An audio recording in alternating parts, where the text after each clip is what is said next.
If you ever played Jazz Jackrabbit 2, you know that this fantastic 2D platformer comes with its own level editor. As a kid, I have spent countless hours making my own levels or messing with the original ones, improving them. But after spending quite a lot of time trying things out, I've noticed that there are quite a few events, items and other stuff that doesn't seem to work, or I've never seen them in the final release. As it turns out, Jazz Jackrabbit 2 is chock full of unused stuff. So join me today as we take a deep dive into the game files to hunt for cut content.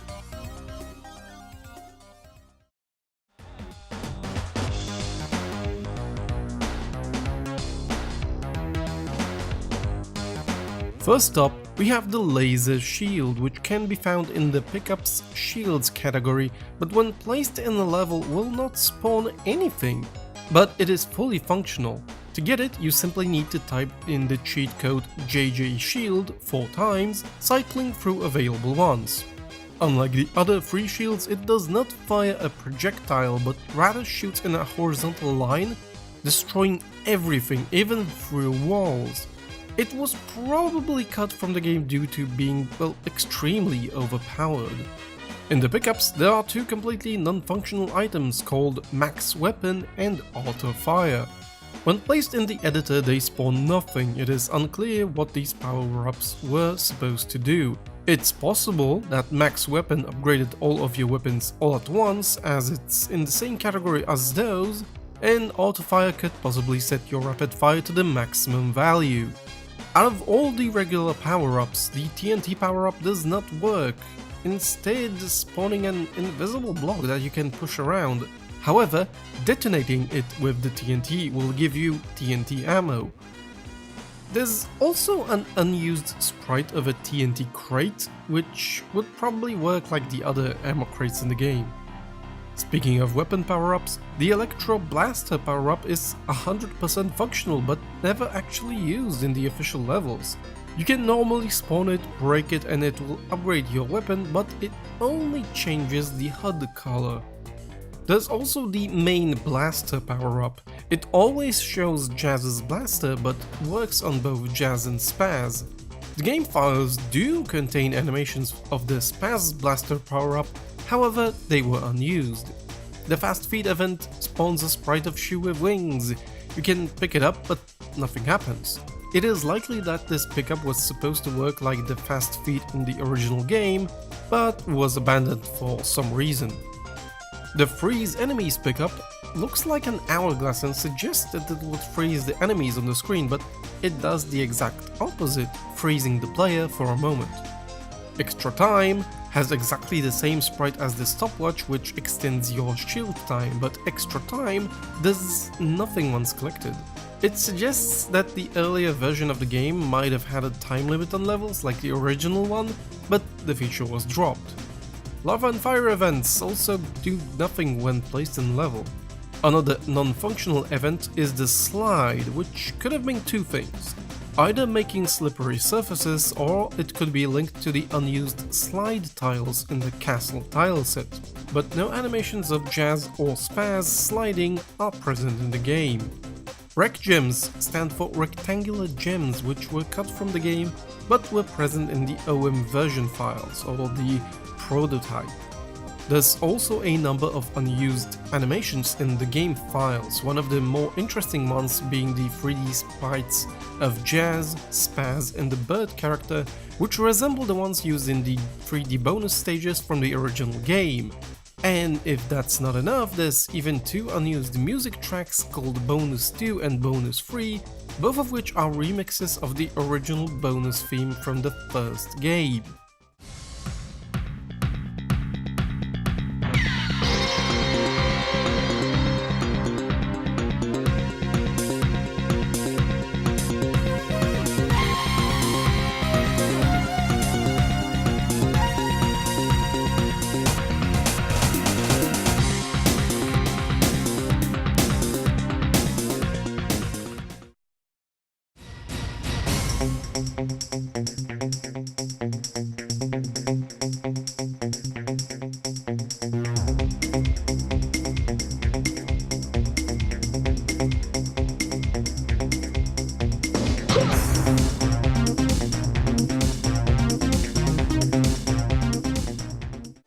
Another theory is that this was supposed to be used in the level transitions. Quoting Nick Stadler, "Initially, between each scene, there was to be a 3D time warp sequence in which Jazz and Devon were to battle with each other until they reached the next destination.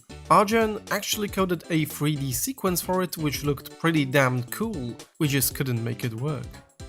One more track is in the game files and goes unused, called confusingly Medivo. It's not used in the Medivo stages, but was originally used in the level Colonial Chaos in the prototype version of the game.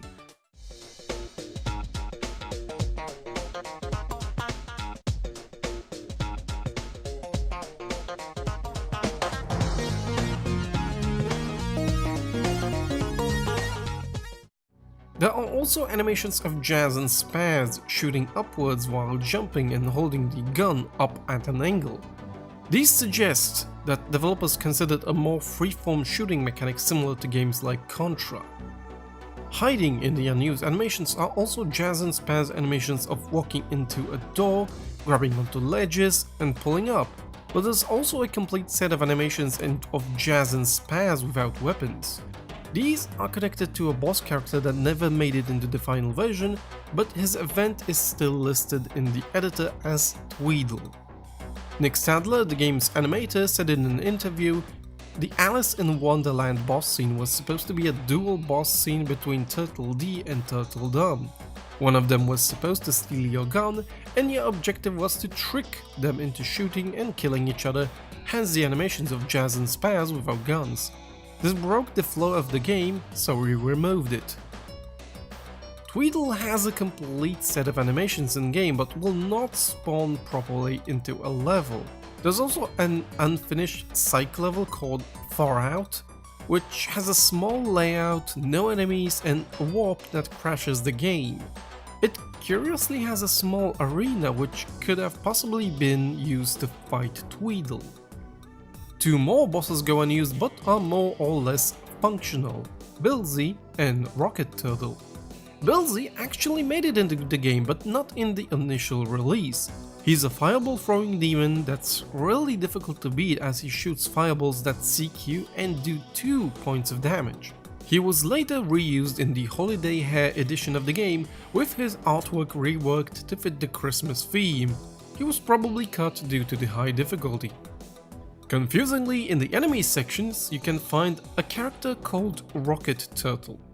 He isn't an enemy but is in fact a boss. He's mostly functional but a little buggy. Rocket Turtle flies around and follows events called Area ID, but in my experience he follows the path once and then gets stuck at the last one, or I'm doing something wrong in the JCS.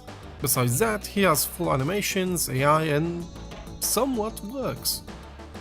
A few more levels included in the game files go unused, like Return of Birdland, in which you morph into a bird much like in the secret level in the original game. It's unknown why this level was cut, but personally I think it's because of the bird controls and just how slow and ultimately not fun this level is. Voltage Village is a tube electric level with nothing in the background. And finally, the Secret Diamondus level, which is pretty much a duplicate of Diamondus Forever, but with the tile set from the second Diamondus level, 14 karat, and that's about it. A lot of extra tile sets are also included with the game, ported from the first one, but unfortunately lack proper mapping. They're also ported poorly, missing tiles and animations, and not all tile sets are available, so this makes them completely unusable. In between the leftover sprites, there's a purple potion power-up, fireball and blade gun projectiles, which were present in the prototype of the game, sideways and upside down suckers, suggesting these enemies were supposed to walk on walls and ceilings after the initial shot, a bunch of Devon shell sprites like him falling, spinning and losing his gun. The initial projectile used for his gun is also there, but the final version uses a recolored sprite of the fire shield. In the interview with Nick Stadler, he also said that one of the features that was cut was death animations for the bosses after you defeat them. But this never got far, and the only character who received an animation was Bubba. but it wasn't implemented anyways. A sprite of Eva cheering is bundled with the Capture the Flag sprites. She was probably meant to cheer whenever you scored, but it didn't get into the game. A whole set of boxing glove sprites is present in the game files, but no hints at what exactly was its purpose. And finally, two weird sprites are within the game files, a green pulse and a single tile with the text "Chris is a redneck", written with a Q. This was an inside joke in Epic that poked fun of the IT guy Chris, who was, quote, "a little bit country.